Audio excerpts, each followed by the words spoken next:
What's up? Let's do this thing. How are you guys? Everybody good?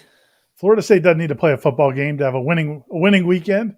No, man. What a good weekend it was. New England just scored right when we came on the air. That is 20-20 pending the extra point. This is good. This is good. Is this good for Jeff? Well, no. or is this good for just fans of the sport? How suspicious you are, sir. Hey, listen, I had a little two-man 6-point teaser pleaser that just came through about an hour ago. So life is good. Life is good. Cheers, by the way, buddy. How are you? Good, man. I think I'm drinking the Red Stripe you left here the other day. Yeah. I got a little Two-Hearted Ale for everybody. Nice. Yeah. So this is good. So we're feeling good on a Sunday. Just gonna let you all know, feeling good on a Sunday. And listen, like this, Miami loses, Florida loses. The weeks get better and better, Ira, every day. It's really crazy, man. Like that when you look at the state of this, college football in the state of Florida right now, and Corey wrote a column about it. It'll be up on the website at warchant.com either tonight or in the morning. But yeah, it's a wild year. And, just 2 or 3 weeks ago, you think Florida State is not only struggling, but they're going to fall so far behind these other teams in the state and Clemson in the conference. And you see that what BC was doing, and you start thinking, man, Florida State's going to be in this hole that they can't really get out of. And then you look around and everybody else is kind of coming back to the pack a little bit. And so, Florida State, meanwhile, has played a couple of pretty decent games in a row. So, shoot, I mean, I just think it changes everybody's perspective on both sides. So Florida State will win this Saturday, and that'll be 3 straight. And then all of a sudden you start getting this realistic, or maybe unrealistic view of what's possible. Because if you watched, Ira, did you watch on Friday? I got to tell you, Clemson's not good. Can we just accept the fact that Clemson's not it's weird to say out loud. And they're not good. And you could tell the announcers aren't really wrapping their minds around it. Right. Like when you're watching the game, it's almost like they still think they're talking about Clemson of the last 5 years, and they're not. And that's a pretty average to below average football team. It's a pretty good defense, and I don't think it's a great defense. I think it's pretty good defense and a bad offense with a quarterback that they don't trust at all. So they don't trust the quarterback at all, Ira. You're right about that. I watched that game closely for a lot of reasons, but read into that what you will. But I'll tell you something right now. Their offensive line, which is something I talked about before the year began, is not a good offensive line. It's not. And I know what a bad offensive line looks like. You're familiar with the concept. And it looks like Clemson's. Right. And I'm telling you, watching that, they don't believe in anything they're trying to do. It's absolutely absurd. They've got great players everywhere, but they don't trust the offensive line. And it's by the way, Ira, this reminds me of why when we talk about Florida State, we have to recognize that until you get that fortification up front, you really can't have reasonable expectations. Well, yeah, and I mean, you talked about it.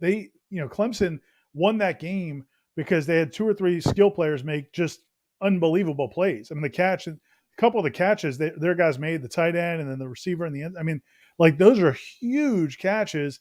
Yeah. And so they still have those weapons, and that concerns you, if they ever figure it out up front and if maybe, DJ kind of relaxes, maybe that's part of his problem. I don't know. Like last year when he got into games before, you didn't see this. But he made some careless throws. He can put it on some guys. He's got a cannon, but man, he'll make some careless throws. And it was just amazing to watch those two teams just kind of push each other around, but neither one would trust their quarterback at all. And, so, it's just, so if they ever figure that out, yeah, they could be a problem again. But I mean, when you watch them right now, they're not impressive. It's the weirdest thing to think about. So Florida State's 2-4 and not good, about to be 3-4. I look at this league, Ira. I think NC State's good. I think Florida State's going to have a problem with NC State. I think Pitt's pretty good. I think Pitt, they're good at quarterback. The rest of this league is bullshit, and there's an opportunity to accidentally go 5-7. Something along those lines. I really think Florida State has a chance to be in a good mood at the end of the season. Like if you shift the relative expectation to what happened with the starking reality of losing 4 straight games, I feel like Florida State could be, by the end of the year, really rolling in recruiting. Listen, I get it that you're not going to hold on to all those kids, and Aluba looks to be gone. That's fine. Yeah. But I'm telling you, I feel like they can still end up looking – they could look pretty. They could look pretty. They could look like a team that is moving in the right direction. Well, and thanks, Jeremy. We appreciate you, buddy. You're a good. Thanks, Jeremy. You're good. Love from South Florida. We always got love for you in South Florida. Dude, and I know Jeremy. He's good. He's good people. Yeah. The thing is, I think it's a combination of things. I think you're right. I think that at the end of the season, we'll see how these games play out. But there was a time at the beginning of the season we thought that they had to make hay in the first half of the season, and if they didn't, it was going to be a disaster. And that was what was so concerning about the Jacksonville State loss, besides just losing to Jacksonville State. But beyond that, the fact that you lost one of those really winnable games, and then sure enough, 2 weeks later you lose to Louisville, and then another one of those winnable games at home, and you just think, man, this thing, really is. You almost couldn't really see a way out of it, even if they won a couple of games, because you didn't expect what's happened to these other teams. But Miami, you got to give them a little bit of credit because they competed.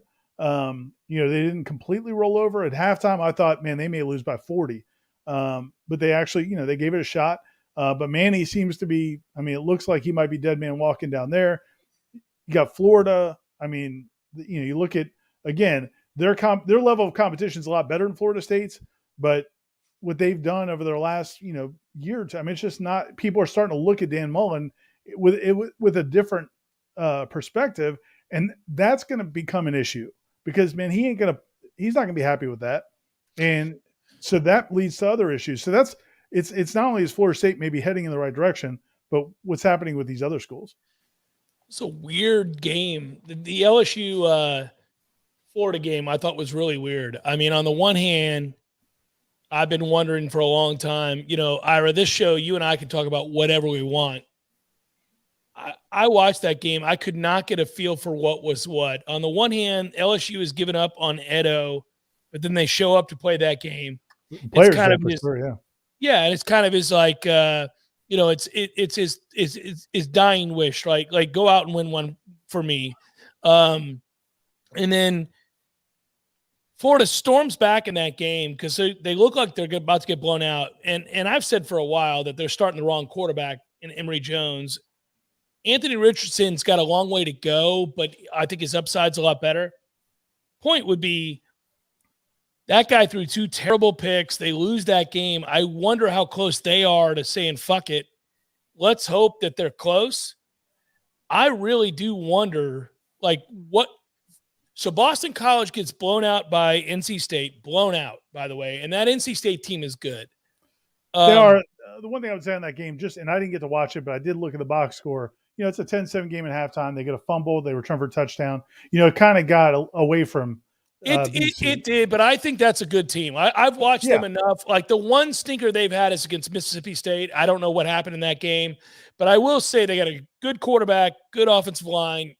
That's a problem. But it's not that Florida State can't win that game. It's just that's a problem. But one thing I will say, it is kind of wide open. Like, what do we think Clemson is? Are they broken? Florida, what are they going to be at the end of the year? Miami, does that loss make them quit?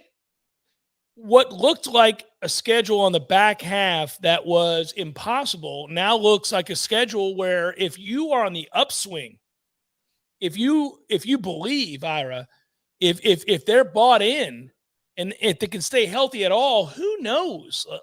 They could get to 4 or 5 wins.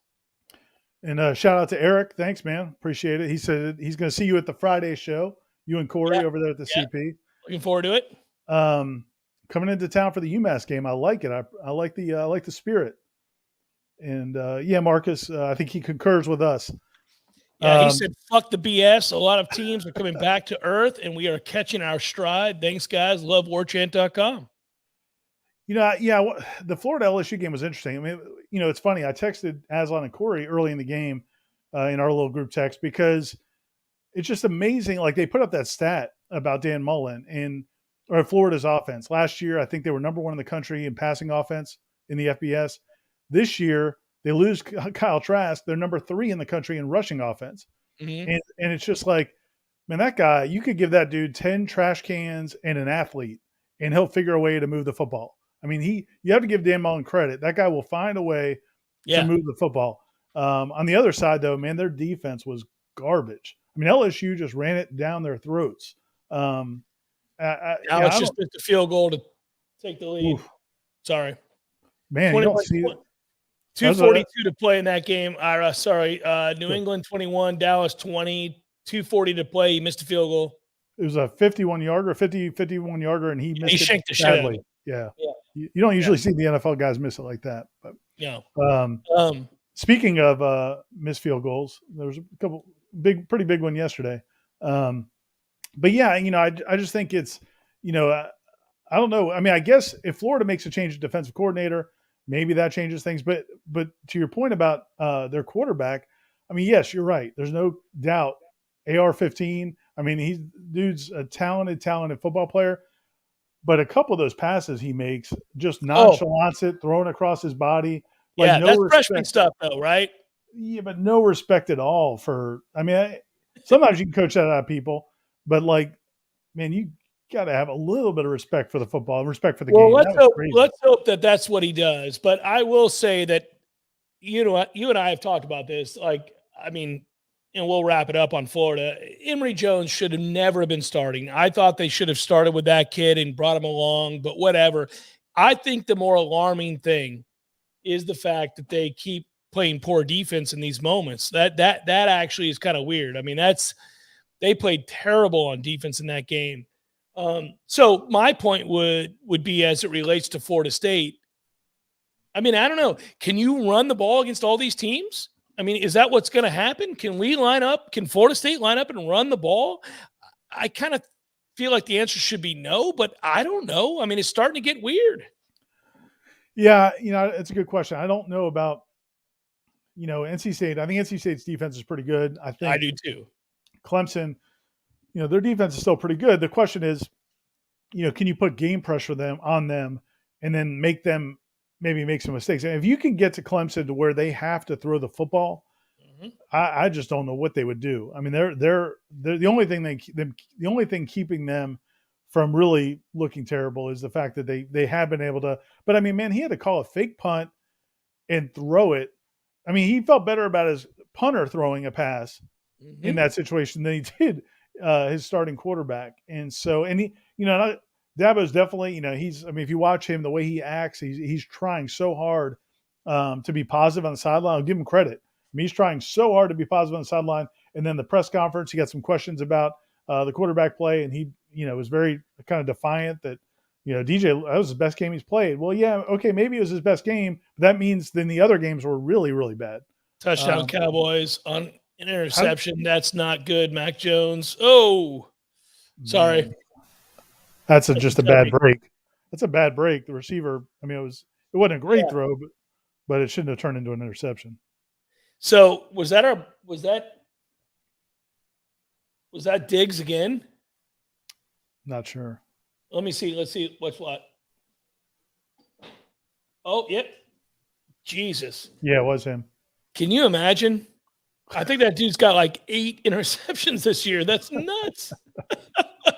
Well, sometimes that's how it just comes when you're on a roll. Because I mean, he didn't make a great play. He's behind the guy. So that's Stefan's brother, by the way. Hmm. And he said that when he got told that he switched to defensive back, he called his brother and said, "I don't want to play defensive back. Why should I switch?" And he said, "Just do it." That's good advice. Yeah. So, you're playing for Nick. Yeah. Nick tells you to do something. Yeah, the kid's a stud. So, you know what's really weird? The whole season is a mess. Iowa loses to Purdue, and you and I can talk big picture here, man. So Iowa loses to Purdue, which, by the way, I guess is not shocking. No, not at all. No, but to lose at home at Kinnick is kind of weird, and they got blown out. Who's good? Georgia? Yeah. Is that it? Yeah, man. But like, I also don't know that. I mean, I'm still You don't not want the 100%. offense. Yeah, I'm still not sold on Georgia. I mean, I just think I just think Kirby is going to be. He's so risk averse that I do think that they can be got. That defense is so good. Yeah, yeah. I mean, it's evil. It's evil good. It makes me really admire what they've done. I agree with you, Ira. At some point, you've got to be able to throw it around. But I will say, I admire that defense in a way that, I mean, because we all dream of being able to bully people that way, like as a defense. Florida State did that in the 90s. 2013 bullied people too. Georgia bullies people. I liked. I'll give Kirby credit. I mean, for being kind of modest when he was on game day. Herb Street pulled up some of their plays, and he was showing them what they were doing. And he's like, and basically after every one, Kirby's like, "Yeah, man, when your defensive line can do that, with just 4, yeah, it gets fun calling plays at that point." And so I mean, man, yeah, they're phenomenal. And they play so hard. Yeah, it's good. I mean, that's a good group. There's no doubt. Yeah, I don't know what the odds are on them to win the national championship at this point, the future, but it's got to be pretty low. I don't think you're getting a big number on that. So, Ira, your boy here had Georgia plus 800 in the offseason to win the national title. Is that true? I did. Yeah. Nice. Good work, buddy. I put a little pizza money on Georgia plus 800 to win the national title. So let's all get together behind the Dogs. Hey, man, I'm going to stop talking down about their offense. I'm with you, buddy. That was good. Well played, buddy. Well played. Well, and by the way, can I celebrate you guys on the board? You guys know the deal. I had Utah to win the Pac-12. That was a big win over Arizona State, everybody, 35-21. Do you know how old I am, Ira? I was – what? Oh, shit. New England just scored. What is going on? I'm like 5 seconds behind you. I'm seeing him dropping back. And that's safety. Oh, no. My man came for the pick, and it did not work out well. Nuts. I love football. What a play. Watch this play again, everybody. That was awesome. Dude, that reminded me of the DBs for LSU. Yeah. On the Hail Mary. The one guy, literally, the guy that comes from – well, I'm watching the play again. Let's all watch. Oh, yeah, my. Man. Yeah, that's safety. It's almost like he didn't think the receiver was there. He's like, "Oh, I'm going to go catch this and take it to the house." By the way, that safety has got 3 chains. I got to give him. I mean, the receiver's got 3 chains. He does not give a shit. That is so good. Man, he is smiling. Dude, but the LSU play against Florida was the best. Like, I think a lot of people are making fun of the one DB that was right there that kind of just didn't do anything. But my favorite is the guy that comes from off the ball behind it, and he like comes behind it, and he's like, he thinks he's just going to catch it like down here. Yeah. It's like, dude, the ball's up there, and their dude's jumping for it. That was awful. I love this. Gator Kirk's angry. Dallas is costing you money. Yeah, man. If you gamble, you got to understand this is what happens. We should go back to celebrating Utah beating Arizona State by a couple scores, because I think we all know that's important. And Tom Lang probably cracked up laughing watching me win that Utah-Arizona State game. How about the Utah Utes, baby? Let's go Utah. Yeah, no. Hey, listen, it's a crazy season. What's funny about Arizona State is, and I get it, man, like, I mean, he seems like a good guy. He seems like a nice enough guy. He's funny, but they are in the middle of a huge like cheating scandal. Yeah. And ESPN, like Herm, like it's like it never even comes up. ESPN doesn't even talk about it. They're just like how great Herm is doing and how well that program is doing. And it's like, I mean, they're not in. It's the accusations are not just that. It's like you've talked about. Are you going 70 in the 55, or are you going 120 in the 55? Right. And Herm's kind of been going like 110 or 120 in the 55, and the ESPN's just like, he's a great guy. He's doing a great job there at Arizona State. So that loss is pretty devastating for them. And I think on the back end of what's going to happen for them is that basically they're screwed. This was the year they had to like make hay, because I think the hammer's about to be dropped. But then again, Ira, I don't know what you think about this. I've thought about this a lot. And I know it's just, it's caustic, but I will tell you, the NCAA doesn't feel like they have any power whatsoever at all. So, whatever you got to do to get right. We'll see. I have a feeling that one's going to come back. Arizona State's not a program that can just flaunt. But Ira, is Florida State? That's the more important question. Yeah. I mean, whatever you got to do. The other, man, like, and then the other game what was the other game I was going to bring up that was crazy? There were so many good. I mean, Texas, does Sark not realize the game is 4 quarters? They just shut it down. Oklahoma State. So I previewed on the college sports book. Good job, Ira. I previewed on the college sports book the Oklahoma State Texas game, and I talked to Anwar Richardson, who's great, and I talked to the kid from Oklahoma State, and I don't mean to be disrespectful. I can't remember his name, but we talked, and I previewed that game, and the guy from Oklahoma State he kind of hinted that he didn't think they could win because their offense is not that good. They had a running back that they really trust. They play good defense. It's so opposite of what Mike Gundy does, right? I mean, normally they score a lot of points. But going back to last year, Ira, Oklahoma State has played great defense. They've been a top 10 defense. And I got to tell you, I mean, I don't think they're a good team. I don't think it's a great conference, but that's a big win for them. And it was a gut check game for Texas because Texas had lost that heartbreaker to Oklahoma, and they came out the gate swinging.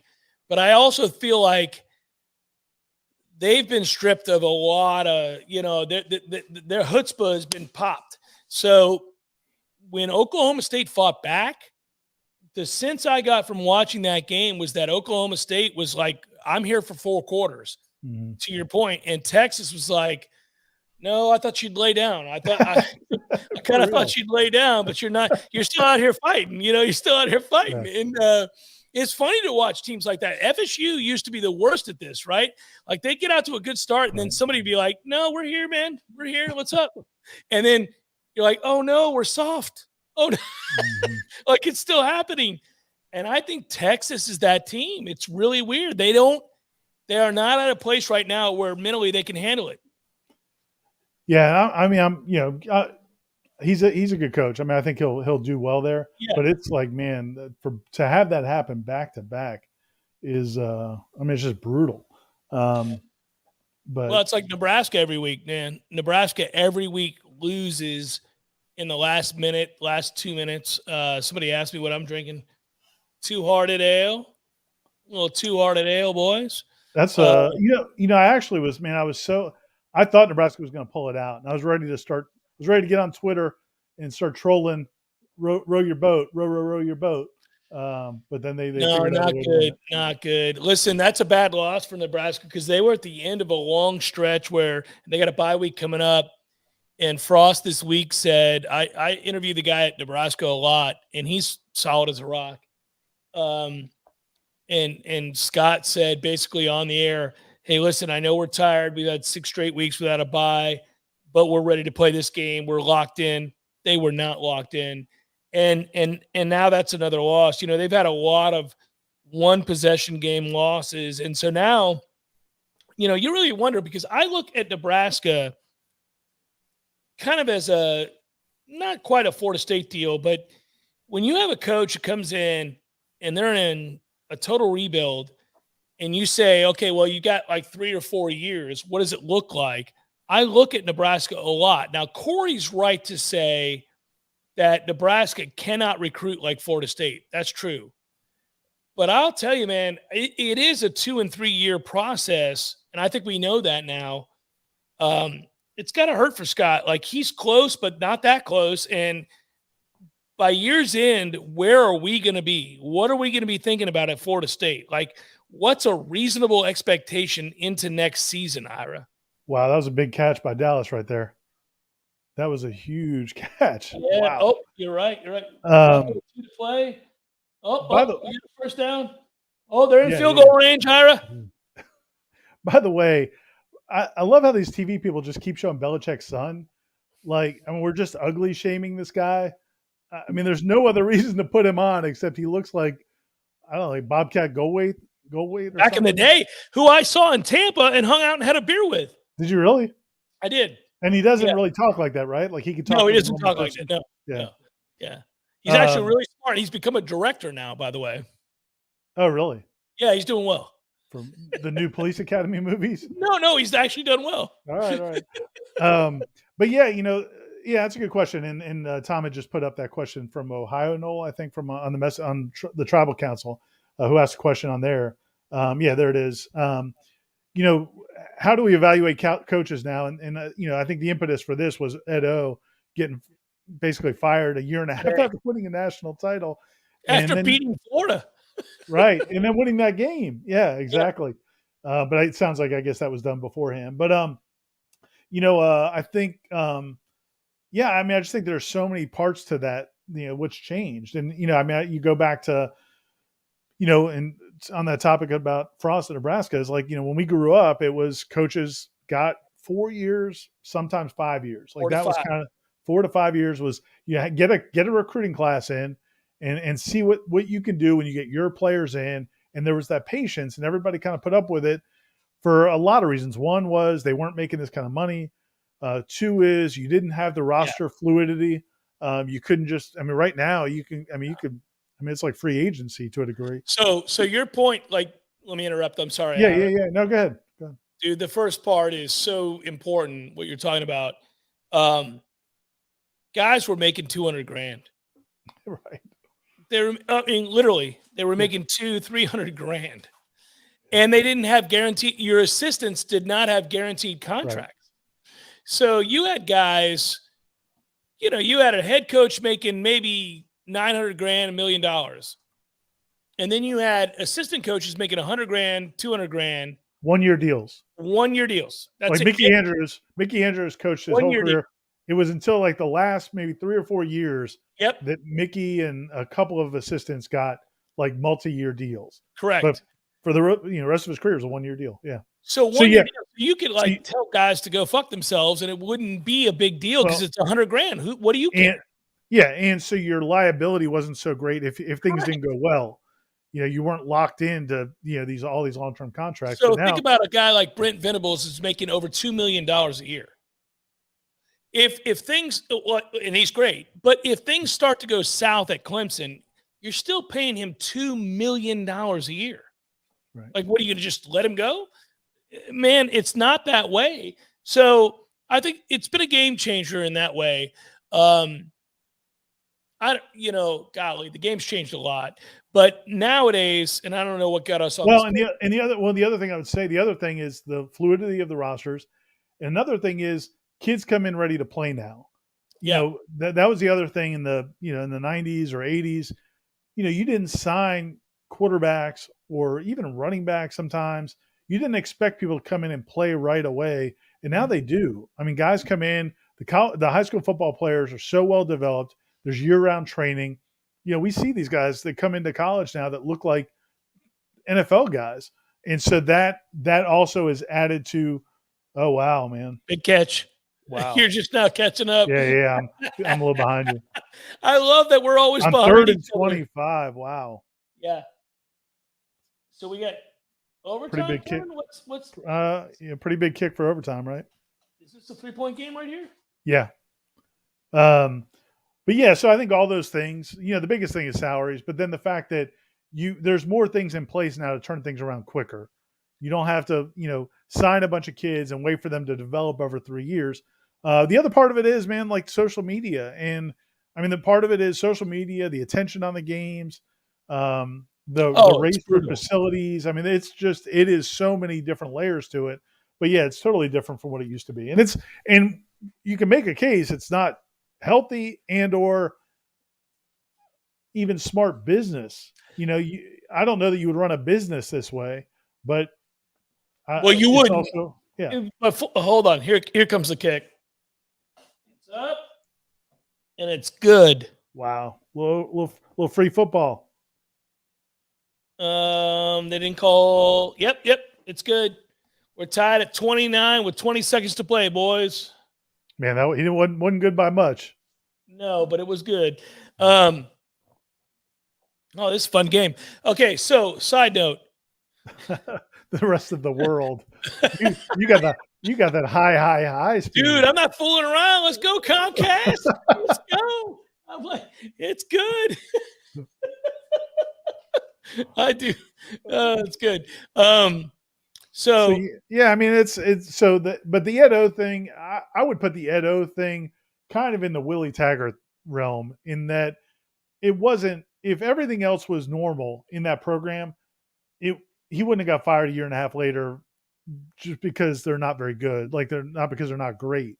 He got fired because of, the stuff that's come out with the sexual assaults that weren't, handled well. I mean, he got involved in these things and allegedly try to kind of like browbeat female students into not report. I mean, just there's all kinds of allegations. Then his personal life has become part of it. He got divorced, and there's all this stuff with him and his personal life. So, I mean, and the hires he's made, and the fact that I think most people felt, even when they won the national title, that wasn't about Ed Orgeron at all.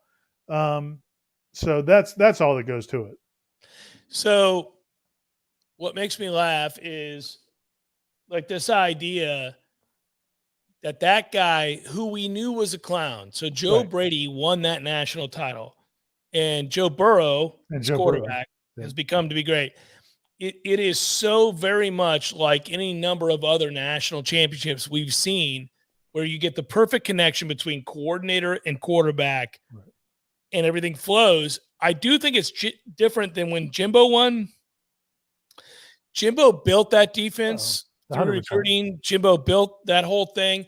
But I will say, Ira, what's weird is, and people remember this, the further he got removed from Jameis, I did say, like, hey, man, it's going to be fair to start asking questions about, if you don't have a fucking genius running your offense, what's up? Now, it's not the same thing, but it's just fun to watch. I love this game. We're all college football fans.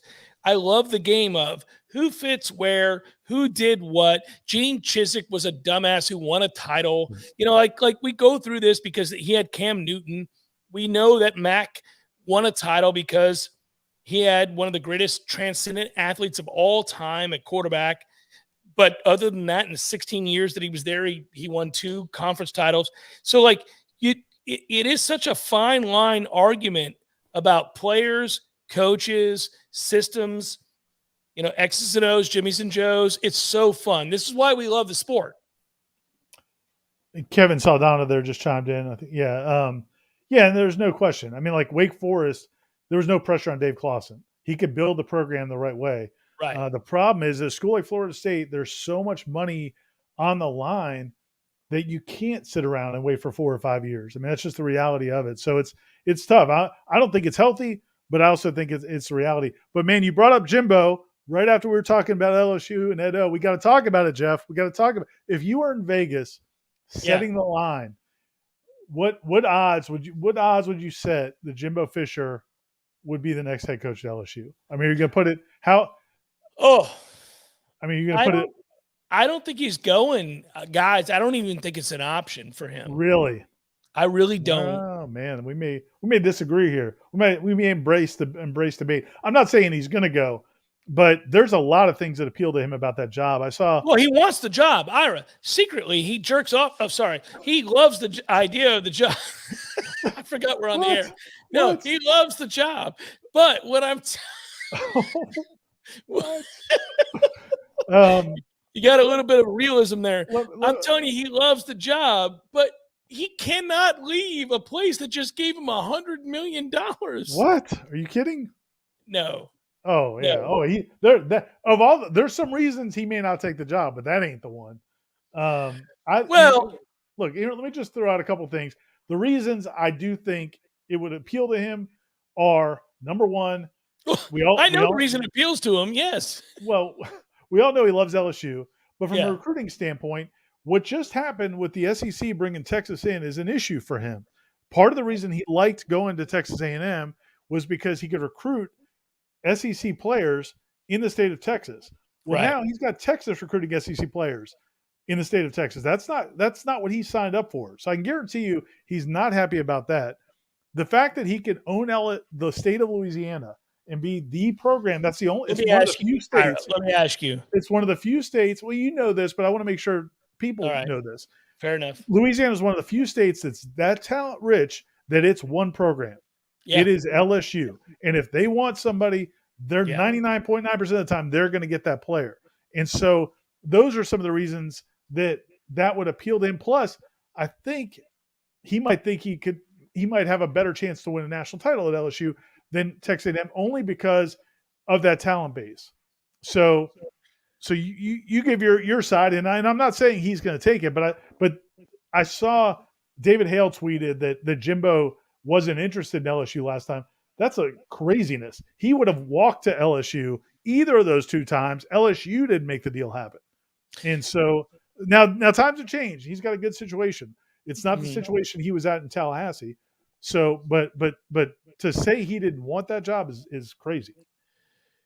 Yeah. So David and I, and you too, we're all friends. David, you're wrong. I mean, he did want that job, and he was interested in that job. I got to be careful. I talked to Jimbo about that job. I feel like that situation was weird. He was mad at Florida State. He loved being at LSU. I feel like he thought that that was a good place. You could win there. You know, you could really win there. And those fans are passionate, and he loved it. And they probably would have written a blank check, Ira, for whatever he wanted. Well, he wanted them to, and at the end they couldn't, and then that's why things fell apart. Well, they could. Yes and no, yeah, but I don't think it's about money for him, right? We're not arguing. I agree. Yeah. So he's got all the money he needs. Yeah, but the weird thing is, I guess I don't know. I mean, why would you leave Texas A&M? Because all of the things that you wanted, which was unlimited funds built around the football program, insatiable desire to win the national title, recruiting base, you can recruit. He's recruited his ass off at Texas A&M. You can, but he had the advantage of being the SEC program in that state. That's gone away now. I guess that's a big deal, man. That conference. Think about the way ESPN treats that conference. Think about the way. I mean, this isn't like conspiracy theory ACC guy. This is the reason these other conferences started an alliance, because the SEC ESPN is completely in bed with the SEC, and so recruits want to be in that conference. Well, he had the rights. He had the monopoly on being an SEC team. You're not worried. You're not worried about the buyout now that they've just added on. None. There's no buyout. He can walk whenever he wants. Yeah. I mean, I know people keep bringing that up. He has no buyout, so he can. I mean, and why does he keep that in there? Because he wants that flexibility. So again, you may have won me over, Ira. I'm not saying he's going. But I'm saying it's a bad look if you go to a place and you're given $200 million, $300 million, and you have everything you need, and they gave you everything you need, and you just beat Alabama. Like, you've got Elko, you've got all these guys, you've got everything you need, and then you run from that. Well, maybe he saw those Texas A&M yell videos. Maybe somebody has had to do this, right? He has. somebody showed him the dude doing the all the different gestures and maybe he finally saw one How of those many videos. times has Jimbo Fisher been sitting in his office and some slap dick walks in with his fucking dog and tells him, like, I'm going to tell you something, Jimbo. This is what we do. This is how we fucking roll. And then like he's got to sit and listen to it and nod his head. It's got to be the worst thing of all time. And he's just like, well, that's good, Pete. That's great. That's great. Good. Jimbo. I like how Tom owned it. He's like, I'm going to put this on here. I'm going to call Texas A&M a cult, possibly. I'm going to throw that on the table, but I'm going to put my name on it so Gene doesn't think that I'm just putting it under the Warchant umbrella. Jimbo, it's time for you to fucking dance in front of me, bitch. And then Jimbo's like, well, I don't want to dance. You're going to get up and dance is what the fuck you're going to do. And then Jimbo's like, well, I don't know. Well, that's what we do. And he's like, well, all right, hand me the dog. Hand me the dog.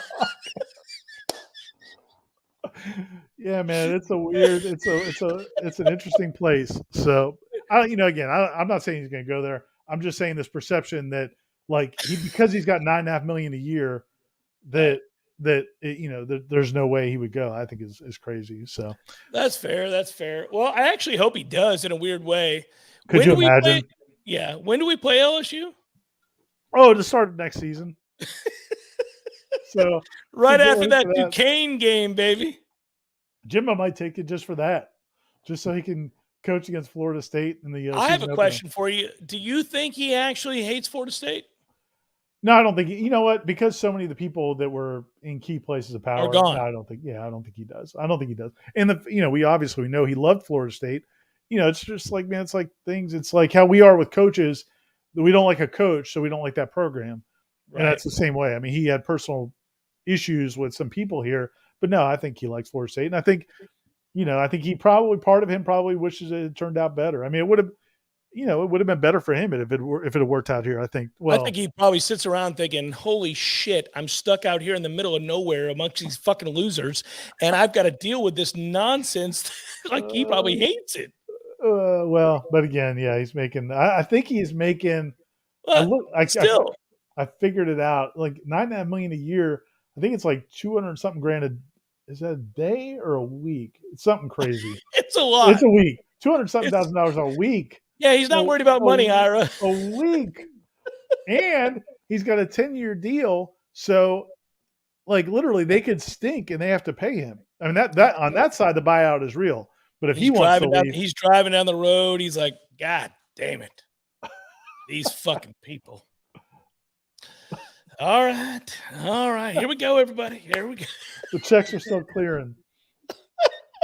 So, hey, man. So this week we got to get back to football, though. Florida State, we'll get back to practice. We'll have press conference tomorrow. We'll get to hear from Mike Norvell and the coaches, and they got practice on Tuesday. So is there anything you want to see in the UMass game? I mean, would a clean game and a dominant performance tell you anything, or would you dismiss that? Well, I don't know that I'm going to dismiss anything. I feel like we're moving towards something. I know that on warchant.com, we did a good job of we got the roundtable. And, I'll tell you, I felt like the secondary found something. I'd like to see some, consistency there, Ira. There are foibles with this group that you can't overcome, but I do think they're getting better, and I think they're communicating better. So, to me, the idea that this team plays with some level of consistency and acts, and obviously we're all worried about their health. So, are they healthy? Do they come out and look good? I'd love to see some of the backups get some time here. I'd like Florida State to be in a position for once, like we used to be, where you get out to a big lead and you have a chance to play a lot of guys. Yeah, and realistically, to your point, defensively, I mean, there's some guys that they'd like to get back healthy.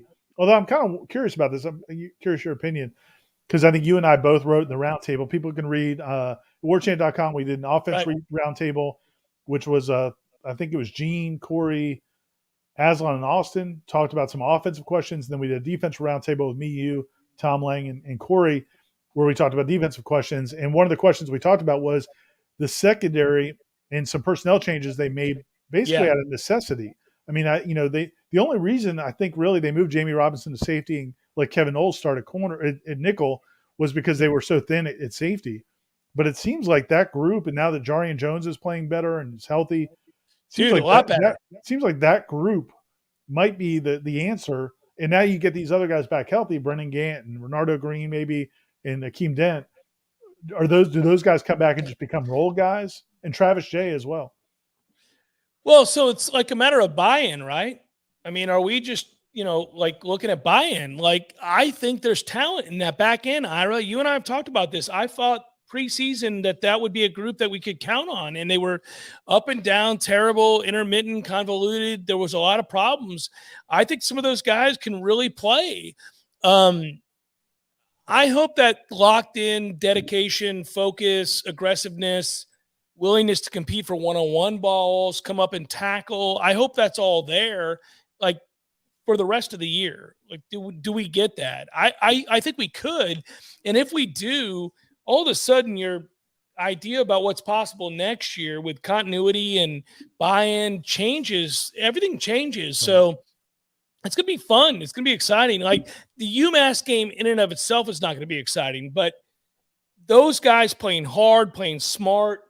By the way, Dallas won. All that stuff is really important. Watching those guys make plays on the football. Yeah. So the receiver just dinked the DB? Yeah. Wow, that was pretty well done.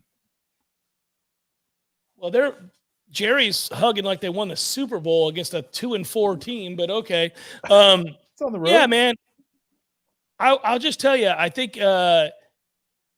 just continue to play well, show signs of growth, show that you're getting better and better. I think the recruits need to see that. I think that the coaches can sell that. It's important. Kevin asked a question about the Jimbo and like whether or not he has any interest at all in the NFL. I've never gotten the sense he does. Yeah. None. So I will answer this question, Kevin. One night, and I don't think he'll be mad at me for this. It's enough years removed. I was talking to Jimbo on a Sunday night. We talked for about an hour before we did the interview. And he was in a talkative mood. And I used to get him weird mindsets. Sometimes he hated me. Sometimes he loved me. I never knew. But I said to him one time, I said, have you ever thought about being an offensive coordinator in the NFL and or a head coach in the NFL? Is that something you'd want to do? And it was kind of cool because he paused and he goes, and I could hear him thinking about it. And he actually answered me legitimately. He goes, Jeff, I don't think so. And he admitted that if somebody offered an obscene amount of money, he'd have to think about it. And that's all of us, right? Like, if you get offered a certain amount of money, you just will take whatever job. Peace. Yeah. But he did admit that he loves college towns. He loves college atmosphere. He likes college kids. And I think that's true. I think he grew up loving college football and wanting to play college football. And I know he did at Samford, but like, he always admired people that played big time college football. And so the sense that I got was that no, he didn't want that. He once told me, he goes, I don't want to live in New York. I don't want to live in Tampa. I don't want to live in Los Angeles. I don't want to live in Dallas. I don't want to live in Chicago. I don't want to live in Arizona. Like, he was naming every big city possible. I can't walk off my back porch and shoot a deer in Chicago. Yeah. Or Tampa. So, right. No, I get the sense that he never really wanted that. I'm sure, like everybody else, like we said, if you give me $25 million to walk away for 1 year, I'll go do that. I also think, and this is, everybody knows I've been critical of Jimbo at times, but I really think he believes in the mission of college sports, like that you help mold these kids into young men and all that, which I think Mike Norvell is very much the same way. And most college coaches are, but I really think that Jimbo really, really is into that. Like, I think that kind of is part of what excites him about the game. Well, they have savior complexes too. Right. It's weird. They all, like, a lot of head coaches believe that they can save kids, but I also admire the fact that they want to save kids. So sure. I've always thought that was a good thing. I mean, Mike's interesting guy. Single mom, raises him. Football changes his life. Right. He's kind of an overwhelming go-getter. He's got to find a way to make it. He's undersized. He ends up playing college football. I think kids can relate to him. I actually admire Mike in that sense, like making your way, finding a path, committing to something. Mike's done that. I do admire that. We'll see if it works out, but I do think that's a guy that cares a lot about these kids, and I think it's a guy that relates to kids, because I think if you're a kid coming up from the inner city, or you come from a rural background in the middle of nowhere, so you're a country white kid or an inner city black kid, bottom line is, like, you've had a tough go, and football may be this escape, and I think Mike can relate to that. Right. I mean, Mike has seen that. He's watched that work. He's seen that change lives. And so I actually think it's I think it's real. I think it's authentic, but I also think it's beneficial to him. Yeah. And, I think that when you look at where Florida State is right now, and I guess, maybe we're going to wrap it up here soon, but from a recruiting standpoint, they did lose a commitment from Aluba, who that was expected. Yeah. It was something we've been, I know Michael's been talking about for months, that it didn't look like that was going to stick. But when you look at what they've done, and you look at what's possible now with this class, because the concern, 2 or 3 weeks ago was they're going to lose this class, or they're going to lose a lot of the best players in this class. And it still may happen to some degree, but, to kind of bring it back to where we were at the beginning, kind of looking at what's happening in Miami and in Florida and Clemson, you're just not as easy a target anymore. Right. And so if you're Mike Norvell, and I think you're right. I mean, I think he does come across as genuine, very organized, very detail oriented. That impresses families. You have Odell on the staff, who's great with parents. You got David Johnson and Alex Atkins, and you got some really good recruiters on the staff. And then you look at where Florida State is, but then you look at where these other teams are in the conference and in the state. And I really think it gives him a chance to maybe finish stronger than we might expect. Now, they're going to lose kids to Alabama. The Logic Pritchett kid goes to Alabama. The Skinner kid goes. I mean, you're going to lose those marquee guys to the Alabamas of the world. But man, I really think those players that Florida State's in the mix with against Miami and Florida and even Clemson, not as often with them, but even with them, you're just not as easy a target. So if they can just keep looking, if they can keep making progress this last half of the season, I think this recruiting class could come in pretty strong. So the bottom line is, and Ryan, you're right. You wrote about it here, that big time guys are starting to turn up the heat on the OL recruits. You got to get 3 or 4 on that line. Got to get 2 or 3 transfers on that line. You got to keep the cornerstone kids like Hunter, obviously. AJ, you got to keep the hardcore kids. You got to keep them. And then I think you're okay. I mean, I really do. I think Florida State's already beginning to show signs of buy-in, which, again, kids would get excited about. And because, like you pointed out, Ira, Miami's down, Florida looks like they're down, all of a sudden, listen, you're going to lose to Georgia and Alabama. Okay, fair enough. But can you start to win over some of these kids in the state that were iffy? I think he can. And I think he was smart not to promise things that he couldn't, fulfill. So he didn't tell these kids, he didn't tell Duffy and the rest of these kids, hey, we're going to win 10 games. That was smart. What if, look, I think the odds right now are that Manny Diaz is not going to be back next season. Probably not. I wish he would be back because he sucks. But the odds are he won't be. I'm curious to see how the situation is going to play out in Florida. Not that I think they would fire him, but there is going to be pressure on him to make a change at DC, and maybe he'll do it, but maybe he won't. Maybe he'll get tired. He's a guy, we were talking about Jimbo Fisher in the NFL. I'm kind of surprised he doesn't look at the NFL because, as I said earlier, you can't question the guy's ability to move the football. Right. Dan Mullen's a really good offensive mind, and he figures out, you give him whatever pieces you want, he'll figure out a way to score points and move the football. But that seems like it just doesn't feel like a situation in Gainesville where they're full speed ahead. Well, they don't like him, and he's a doofus, Ira. He's a doofus, and you know that. He's tough to talk obnoxious to. doofus. Yeah, he's obnoxious. He's stupid. He's a brilliant football mind, but he's a borderline fucking moron if you talk to him about any other issue. So, yeah, I think I mean, I don't know what that situation is. I do know that my stepfather is a Bull Gator. I've talked about this on the air. He's a UF law grad. It makes for interesting Thanksgivings, my house. This is a man, I went to Florida State. He's a UF guy, and we go to war when I go home. But he hates him. Right. And he's not, he's not an outlier. Ira, he's a guy like, a lot of Florida people, Ira. Right.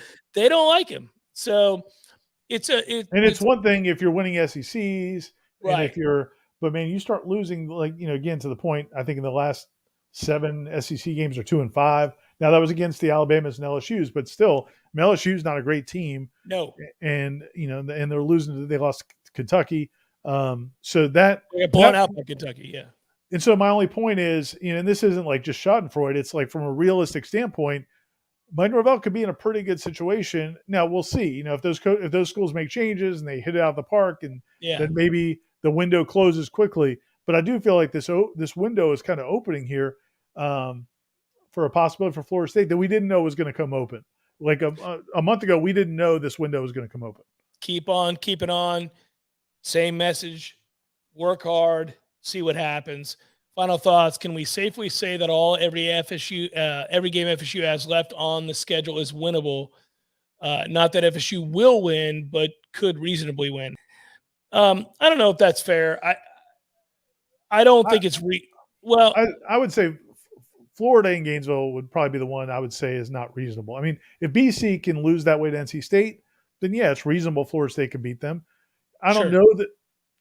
Maybe not Clemson, but maybe Clemson. I mean, they're not going to push you away.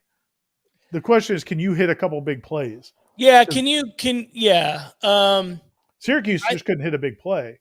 I think matchup for matchup, it's really hard to argue Florida State can beat Clemson, can beat Florida. I do think Miami's in shambles. Yeah, but Clemson's so flawed though that I do think you at least you can say they have a chance. Oh, so if the question, which it was, you're right. Could they reasonably win those games? Yeah. Sure. Yeah. And that's actually the biggest game changer yet, is the fact that we're talking about they could reasonably win those games. Yeah, they'll beat UMass and Miami. I agree, Ryan. Could they reasonably win those other games? Sure. Yeah, because I don't know if Clemson's on the verge of quitting because they look terrible. Florida could quit. Miami has quit. I bet they will anyhow after this week. BC is a mess on defense. I don't think Florida State's going to beat NC State. I think NC State's going to beat Florida State soundly. That is it's funny because that is the one, maybe the biggest one in the second half of the schedule we thought, besides UMass, that we thought was a game that Florida State could maybe. I don't think Florida State will win that game. No, I agree. It's completely. My perspective has changed. I didn't, but before the season, I thought NC State at home. That's a game Florida State could and should win, but they're playing really, really well. Let's go watch Sunday Night Football, everybody. Been good to be with you. For Ira Schoffel, don't forget to like and subscribe. Don't forget to check out warchant.com. We did a roundtable recently. We have more material, of course, every day. So warchant.com. Yeah, and Corey, some of the topics we just talked about, Corey writes about some of the big picture on college football in the state of Florida. So people can read that at warchant.com tonight or in the morning. All right. And then coverage starts tomorrow, and then you've got your show. Wake Up Warchant in the morning. You listen to Aslan and Corey. Then we'll have the press conference coverage tomorrow at 11:30, Mike Norvell and the coordinators. And then the Jeff Cameron Show, 1 o'clock. Be good, everybody. Bye. Thanks, Tom.